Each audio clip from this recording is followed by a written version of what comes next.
Cthulhu Wars Duel, sample gameplay, come on back after the break.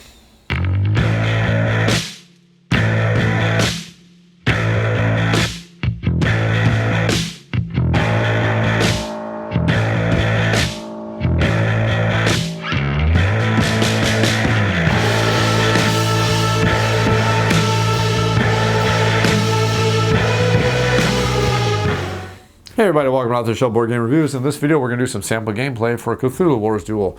Now I don't know if I'm going to do a whole game, probably take about 35 minutes, maybe longer, because I am controlling two factions here. And there are two factions I'm not the best at, they're not my favorite factions. I actually prefer some of the more unique factions like Opener of the Way, and I also prefer the Ancients. So if I make some kind of semi-rules, strategy-wise goofs, yeah, just yell at me in the comments down below and say, that was the worst tactical decision you've ever made as that specific faction. But just understand I'm just giving this preamble because, again, I'm not too, well, I may forget some of the spellbook requirements. Generally speaking, I'm okay with these factions. I actually prefer Black Goat way over Great Cthulhu. And the whole hierarchy thing, I actually prefer Opener, Ancients, Black Goat, and then I also kind of shuffle in among the other factions. Again, kind of Cthulhu's in that section too. But again, that's just how I prefer some of these factions, the factions I enjoy playing quite a bit. Now, in this video, I am going to have to make a couple concessions. I'm making these concessions just to make this more pleasant to watch on a video format. Basically, what I'm saying is instead of using the tokens for the cultists themselves, which I don't think are going to transfer to video format quite as well because they're a little bit smaller on the token size. Of course, playing on the table, they're perfectly fine, but I don't think they're going to show up on video too well. I'm actually using the miniatures from Cthulhu Wars itself. I hope that doesn't confuse the viewers. I just want to emphasize these miniatures do not come with the game. I'm doing this purely as a concession for video format itself. I hope it works out for it. Again, I hope it doesn't cause any confusion for anybody.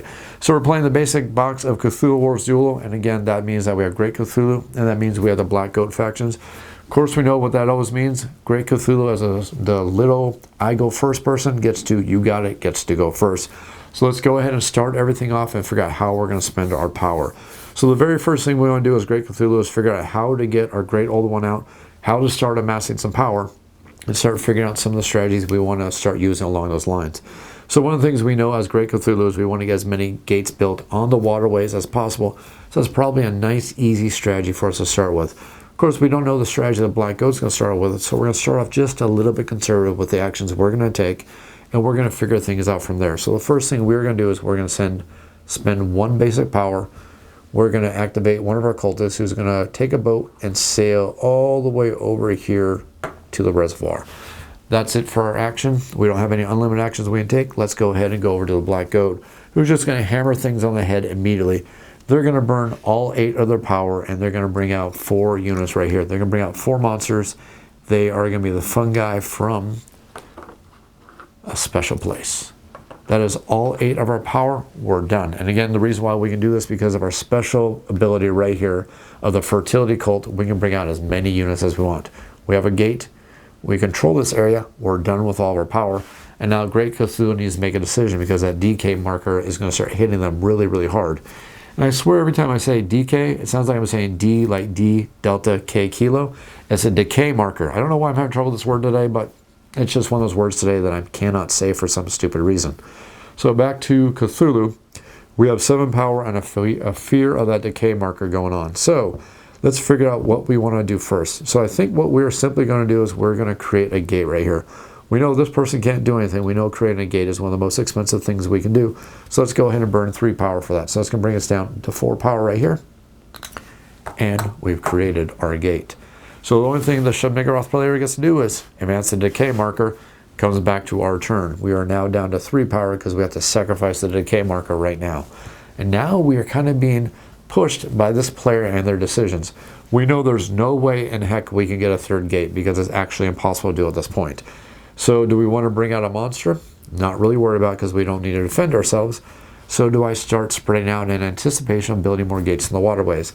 I think that's what I'm going to do. Since I don't really need to worry about anything, let's just go ahead and hammer out all 3 power right now so that decay marker doesn't bite us again in the back. Let's go ahead and spend 1 power to go there. And I guess I should say I'm doing a move thing. Our 2nd point of movement will put us right here. And then our 3rd point of movement, I think, is going to put us somewhere good. I need to figure out some place that's really, really good.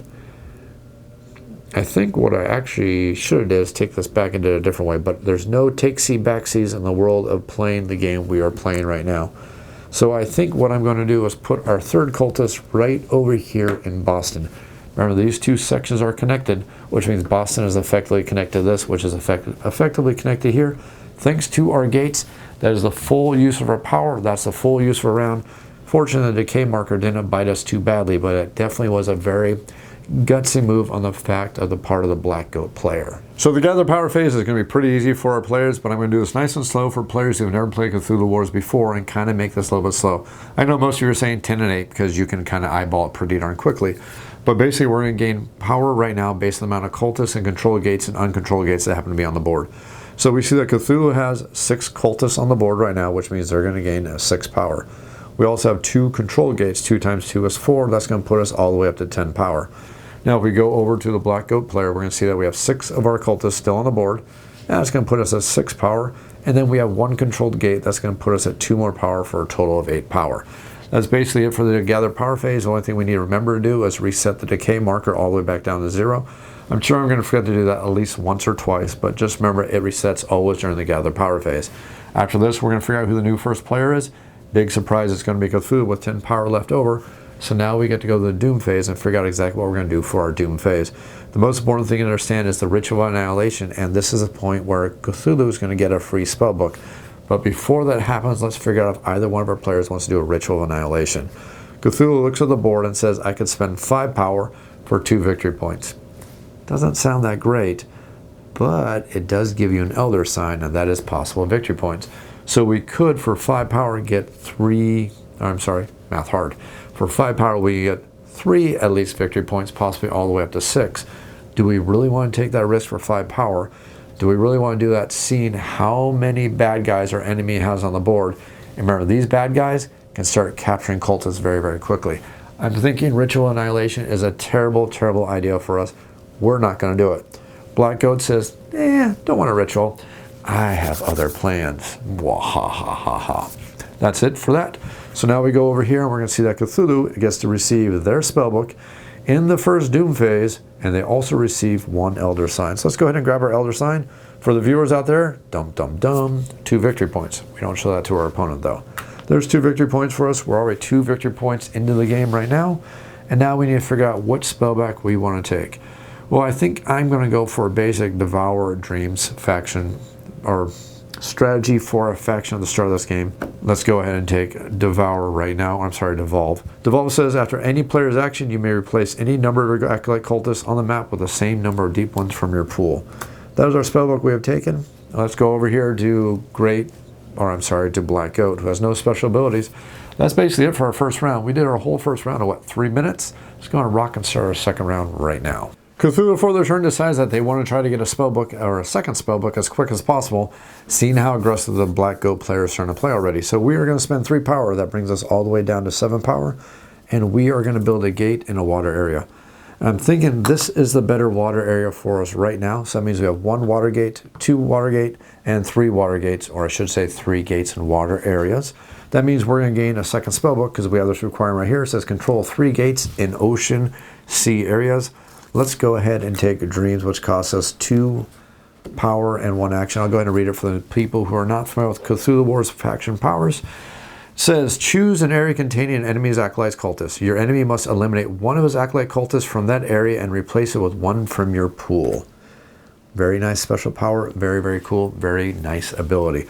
So that's it for the Cthulhu player's turn. Now we got to go over to Black Goat, who again is going to be very, very aggressive. Move action, 4 power spent. We're going to go down to 4 power right here. The first thing we are going to do is we're going to move 1 of our fungi here because they're a fun guy. Our second movement is going to put us right there. Our third action is going to put us right there. And then our fourth action, I think, is going to put us right there. That means we now have units in 4 different areas. So we just met the requirement for one of our spellbooks. Technically, we have units in 5 areas. So if I get 1 more unit of 1 more area, I'm actually going to get a second spellbook. So what I'm going to do is I'm going to take the spellbook of Groth. Now Groth is action cost 2. It says roll a die if the roll is equal to, if the roll is less than or equal to, basically I read it backwards, but you know what I mean, to the number of areas containing fungi, which would be 4 areas at this point. Your enemy must eliminate cultists equal to the die roll. He has 1 minute to distribute these eliminations. If time runs out, you choose for him. If your roll is greater than the number of areas with fungi, place 1 acolyte from either faction's pool anywhere on the map. Now, why would I want to put an enemy's cultist somewhere on the map? Because I might want to capture them. So that's sometimes something you may want to do. It may not seem like a good idea on paper, but when you look at the ramifications of that ability, you see just how awesome that can truly be. So that's the end of our turn. We now get to go back to the Cthulhu player's turn, who sees that they have a lot of problems forming right here. They are about to lose a cultist, and there's nothing they can do to stop it. They're either going to lose this cultist, or they're going to lose this cultist, so they need to figure out which is a smarter one to protect here right now. This monster right here can capture this cultist, unless he's protected. This monster right here can capture this cultist. Myself as a Cthulhu player, I cannot protect both these cultists because I only get 1 action and 1 action only. So how do I want to protect these cultists? Well, I'm going to protect these cultists by abusing my special powers and preventing my enemy from stealing resources from me. So the first thing I'm going to do is I'm going to go ahead and summon something that can protect this cultist.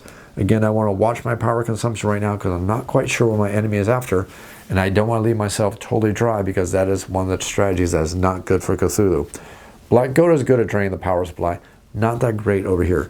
So I'm going to figure out what kind of unit I want to summon. So I see my enemy is summoning weak-ish units, so maybe I can get by using weak-ish units. So what I'm going to do is I'm going to look over here and see that deep one costs me 1 power to summon. I'm going to summon 1 deep one by spending 1 power, and I'm going to put it here in this section right here. I've effectively protected this cultist from this monster right here. I'm happy to do so. Then I'm going to use my dreams power, or not my dreams, my devolve power. Eventually I'll get that right. I'm going to use my devolve power, and I'm going to turn this good old fisherman right here into a deep one. Now I can devolve multiple units if I want, but I don't want to be that aggressive just yet. I'm basically playing the odds right now, and that's going to be the end of my turn. Now we get to go back over to the Black Goat player, who still has 4 power and a couple different actions they can take. So back to the Black Goat player, we are going to do 1 action which costs us 2 power. And most of you know exactly what I'm about to do here. But for those who are not familiar with the game, I'm going to use a power called Groth, which basically means I'm going to roll the die. And then from the results of that die, I'm going to figure out exactly what's going to happen to my opponent, or some various different things going to happen. So to use the Groth power, it simply costs me 2 power, which brings me down to 4, all the way down to 2 power. And the roll of the dice is going to influence exactly what is about to happen to my opponent. So this is probably the absolute best thing that could happen. My opponent, which is Cthulhu, must eliminate 4 units from the board, and they have 1 minute to decide. Now, I'm not going to set a timer because obviously I'm playing against myself here. That'd be a little bit funny to do so, but they have to eliminate 4 cultists right now, and they cannot interrupt this action with the devolve, because devolve is allowed to be played after an action is completed. We're still in the middle of resolving this action. So Cthulhu cannot devolve any of their units. They must lose 4 of their units right now, and they have 1 minute to decide exactly how they're going to do so. So since it's 4 eliminations, and we know that we're only going to be eliminating cultists, we know that we are going to gain 4 victory points, because we just caused the elimination of 4 single power units from the board. I already know what's going to happen. Don't need to worry about. Victory points are coming. So the first thing Cthulhu is going to do is they're going to take 1 unit. They are going to take 2 units. And now they get to get a little bit grumpy because they're going to take 3 units off the board. And then they're going to take 4 units off the board. Now, why do we take that unit specifically and not this one? Well, because this one at least is protected by this creature, so my enemy cannot go ahead and do a capture action, and at least saves me from that aspect right there. So that's something to be happy about at least. Unfortunately, there's not a lot else to be happy about because we just effectively lost 4 power, lost 4 power generation, plus more, plus we just lost some victory points to our opponent, who was standing back going, everything's just getting so excellent. Back to the Cthulhu player. The Cthulhu player for their turn is going to spend 2 power for a move action, which means they're going to activate 2 units. So we're going to burn 2 power, bring us down from 6 down to 4 power. 1 move and our 2nd point of movement. And that's going to be it for the Cthulhu player. Now we get to go back to the Black Goat player, who needs to figure out exactly what they want to do. And they have so many options on their turn. So many fantastic options. But I think the one thing that we are going to do is we are going to gain another spellbook. And to do so, we just need to do something that allows us to eliminate a couple cultists to get our 2nd spellbook. Now, why do I want to do this? Well, because if I can get 1,000 young into play, all my units are going to go down in their cost by 1, which will be absolutely fantastic. And not only that, this says, as your action, eliminate up to 2 cultists in any area on the map. It's not going to use any of my power, which means I still have power left over to do some things after I sacrifice these 2 cultists. So let's go ahead and sacrifice these 2 cultists right here, right now, and then we are going to claim the spellbook called the 1,000 Young. This is an ongoing ability that says that if Shub-Niggurath is in play, all your ghouls, fungi, dark young, and each cost 1 less power to summon. Now this means that I'm pretty much telegraphing the next turn I'm going to summon Shub-Niggurath. Probably a little bit telegraphed, but hey, that's a-okay for my opponent. They don't need to know all of my plans, and of course that's a great decision. I think it's a great option for us. Now we have some other spellbooks that could be good in this case, but I think that's the one we're going to go for a quick strategic idea of what we're going to do. That's it. Back to the Cthulhu player. So the first thing we're going to do as Cthulhu player is we're going to spend 1 power to bring a cultist back into play. Again, we can bring a cultist anywhere we have a unit, which means a monster can create a cultist effectively, and we're going to reclaim that portal right there because we want the power.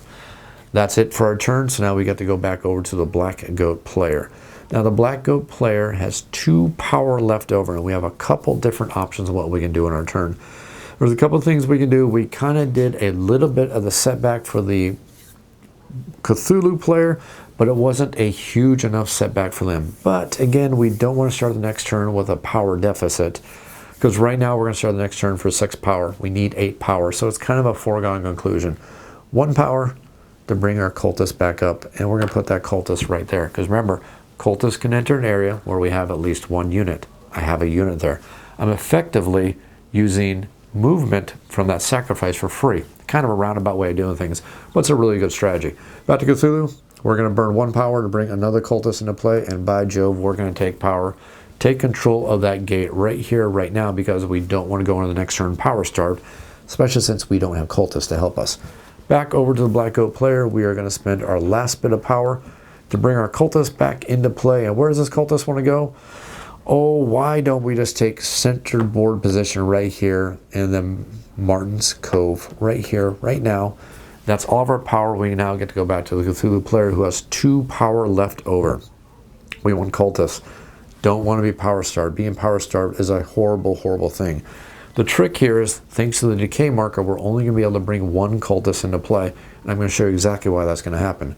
We'll spend 1 power, and we'll bring our cultist into play, and we want to be smart about this. Thinking I want to put this cultist right here so we have lots of movement options right here.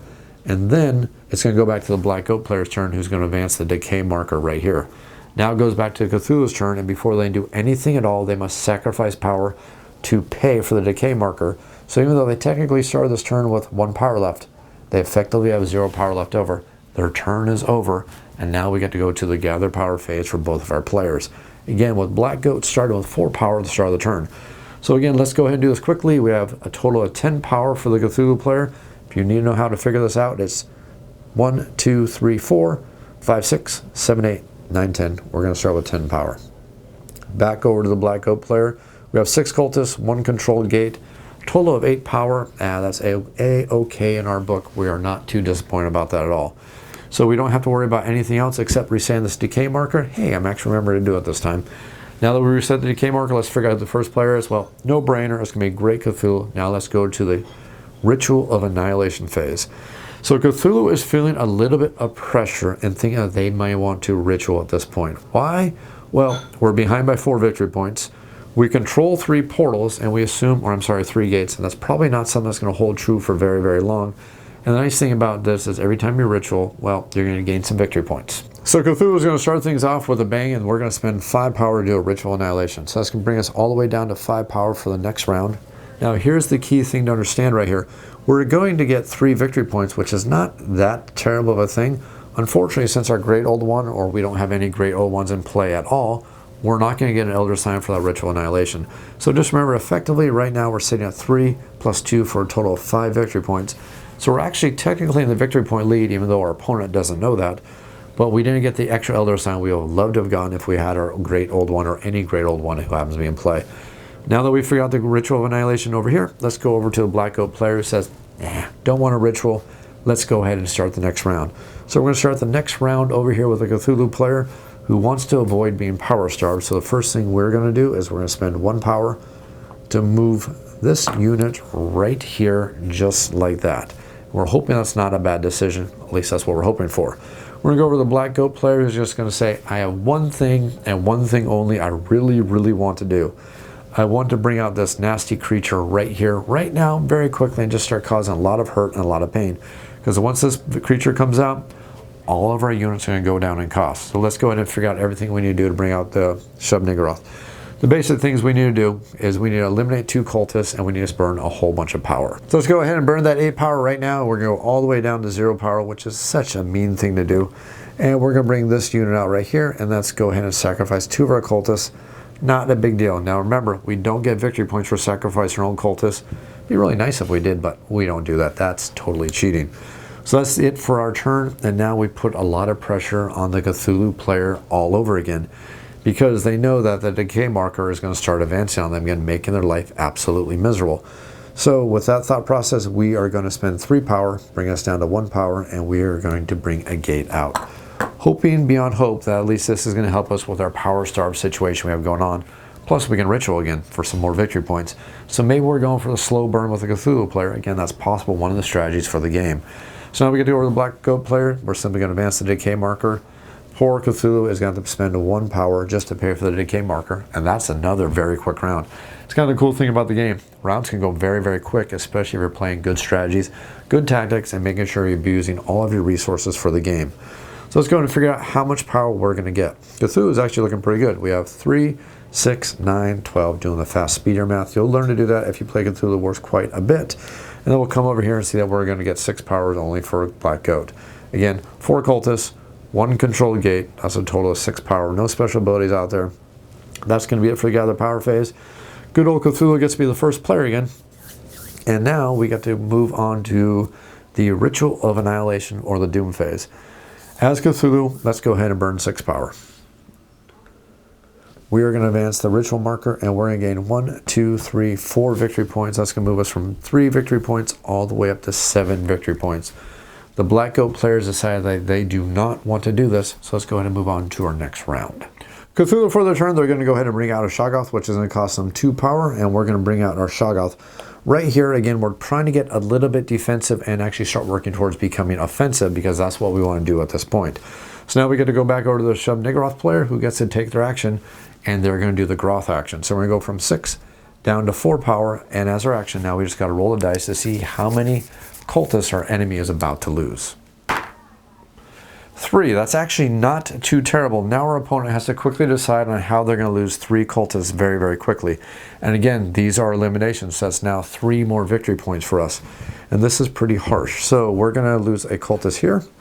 We're going to lose a cultist here, because those seem like the easier choices, because we can bring cultists back in those areas. But now the choice gets really, really hard, because we've now set ourselves up for captures from our opponent, because remember, these sections happen to be adjacent. We're starting to work ourselves into a pickle here very, very quickly, and it's not a good pickle at all. Unless it's a dill, or relish, or a tuna melt. Must be getting hungry. So we're going to choose this cultist to be eliminated right there, and then that is it for us. We just need to make sure that we're going to gain 3 victory points, and we're going to go from 4 all the way up to 7, meaning that our scores are now tied between both our players, except for this Elder sign right here. Let's go ahead and move back to the Cthulhu player, who is starting to get very, very frustrated. So the first thing we're going to do, again, because we don't want to start the next turn power start, because at this rate, we're literally going to start the next turn with 1 power, 2 more for a total of 3, plus 3 more for a total of 6. That is not going to cut it as a Cthulhu player, so we're basically being forced to play a defensive game, and we're not liking this at all. So let's go ahead and spend 1 power and bring out a cultist who's going to take that portal right there. Again, we're not liking what the Black Goat player is playing. They're basically forcing us to rock back on our heels constantly every single turn. But hey, that's good strategy. So now we're going to go back over to the Black Goat player, who could Groth again, but it's actually a really risky proposition and probably not as efficient for us, because we actually want to do something that's going to be way, way, way better at this point. So what we are going to do is we are going to summon some of our Dark Young. Now our Dark Young only costs 2 now, because we have Shub-Niggurath in play and we have the 1,000 Young. So let's go and burn the last of our power, bring 2 of our Dark Young out, and the first Dark Young I think is going to go right here. And then our second Dark Young is going to go right here in that location right there. Actually, do I really want to do that? That actually seemed like an okay idea. Yeah, you know what? I'm going to go with that. So now we go back over to the Cthulhu player who is getting a little bit irate and a little bit upset because they're starting to see the strategy that is working against them. So now we have a couple problems here. We need power, and we know we are... Well, actually, we're actually doing okay. I was sitting there thinking for a second there we had to worry about a capture, and actually I could have done a capture. Why didn't I do a capture? That would have been a much better strategy. I forgot I had this guy right here. Well, there are no takebacks in any games that I like to play, especially my videos. But the smartest strategy I should have did right here is as soon as I had the opportunity, instead of summoning, I should have did a capture right there, which would have given me more power and power started Cthulhu even more.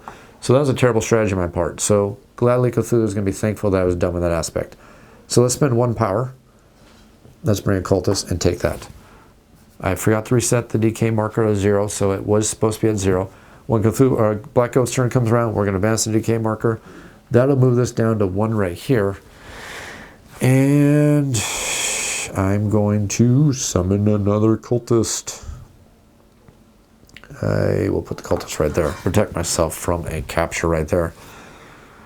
I am out of power. That's it. Let's go ahead and go to the gather power phase for both of our players. So we have 1, 2, 3, 4 cultists, 5, 6, 7, 8, 9, 10 total power. Hey, that's starting to look very, very familiar for our player right here. Now let's go ahead and look over at the Black Goat player. And this is where I realized I already made 1 gameplay mistake, and I apologize for making this. It actually was part of my strategy, but I just completely forgot to do so. When Shub-Niggurath came out, I actually should have got another spellbook, and I know what spellbook I would have got because it was part of my strategy of bringing out these Dark Young. And me saying that, I'm sure all of you know exactly what spellbook it would have been. It would have been the spellbook for the Red Sign. And the Red Sign, what that does is allows my Black Goats to actually produce power and also control gates. But I'll go ahead and read it to you really, really quickly. Again, I would have got this spellbook the moment I brought Shub-Niggurath out and got that spellbook location right there. But what it says is the Dark Young can create and control gates. Each Dark Young adds 1 to Shub-Niggurath's combat, and each provides 1 power during the gather power phase. They do not act as cultists with respect to any other purpose. So that's going to be very important here because we're entering the Doom phase here, and Shub-Niggurath now needs to get her power going also. So the amount of power we are going to have for her is we're going to get 4 power for our cultists, plus 2 more power for our Dark Young that happens to be in player. So that's a total of 6 power.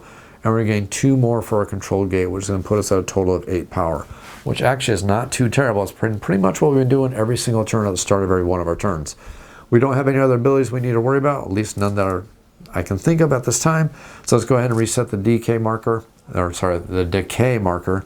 Again, hard word for me today. I have no idea why. And then we're going to figure out that Great Cthulhu is going to be the first player for the starting round. Now, Great Cthulhu needs to figure out if they want to do a Ritual Annihilation for the Doom phase. I think that would almost be Ritual Suicide at this point, because I'm going to spend 7 power, leave me with 3 power, and nothing protected out here on the board. And I mean literally nothing protected, which I think is what Shub-Niggurath is literally looking for right now, for me to do something stupid like that. So we're not going to be dumb like that. We're going to do some very, very smart play, because we need to, because we are trailing really badly. While we may be tying in the victory points, our board state is looking absolutely atrocious at this point. So let's go ahead and start the next round. So at the start of the new round, the Cthulhu player is actually in really bad shape. We would love to bring out our Great Old One, but if we bring out our Great Old One, that is going to burn all of our power, and we know what our enemy is going to do. Even though they have to fight the decay marker, they're not going to worry about it because they're going to start capturing our cultists, which would be a nice tasty snack for this guy. This guy literally can tasty snack 2 cultists right now if I stupidly burn all my power. So I really can't do that. I actually have no choice here. If I do that, I would pretty much just given up the entire game, because my opponent's going to capture my cultists. They're going to move in, make my life miserable, and probably take out my Great Old One. And remember, if you lose your Great Old One, that's basically anywhere from 7 to 8 victory points you're basically conceding to your opponent. It's a huge, that's almost 25% of the game right here. And look at these current scores right here. That'd be an abysmal, absolutely terrible decision to do so. So again, we're having to play defensively as a Cthulhu player, which is not how Cthulhu wants to play. Cthulhu loves to dominate and stomp the other player. But unfortunately, Black Goat is not letting me do that because they're playing very, very smart. Let's figure out how we can stop that smart play before things start slowly sliding and making our lives absolutely miserable. So what I'm thinking is if I can get a spellbook, I can make my star spawn more powerful. So, thinking along those lines, I don't want to burn power because I don't know what the red goat player has planned this turn.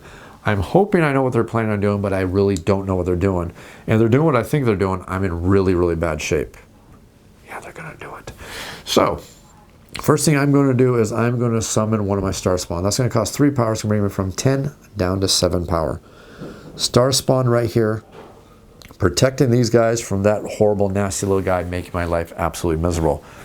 Shub-Niggurath is going to spend 3 power, going down from 8 all the way down to 5 power, and we are going to bring out a gate. And we're going to take control of that gate because, hey, that's just a cool thing to do. Back over to Cthulhu. Cthulhu is going to do a summon action to bring in another star spawn. So that's going to go from 7 all the way down to 4 power. We'll have a star spawn right here, just like that. Back over here to the Shub-Niggurath player, they're going to spend 3 more power, bring us down to 2 power, and we're going to make another gate, and you know what? We're going to take control of it. Back over to the Cthulhu player, we're going to spend 2 power on a move action to move 2 units, so we're going to go from 4 down to 2. Star spawn plus cultists to retake this gate. And hey, our gates are now protected. Or are they? We look across the board and see that there's 2 power available. Oh no, did we just set ourselves up for failure? Oh my gosh, maybe we did, because it's a horrible, evil red goat player who's just enjoying making our lives absolutely miserable. Let's go ahead and Groth. 2 power as our action. Let's go ahead and see how much pain and agony we're going to cause for Cthulhu. Aw, only 2. Darn. Okay. So let's go ahead and kill this guy, and let's go ahead and kill this guy. Now it's going to give us 2 power, or I mean 2 victory points. We go from 7 to 9 victory points. And we're going to laugh maniacally because now we're back to the Cthulhu player who needs to figure out what they're going to do.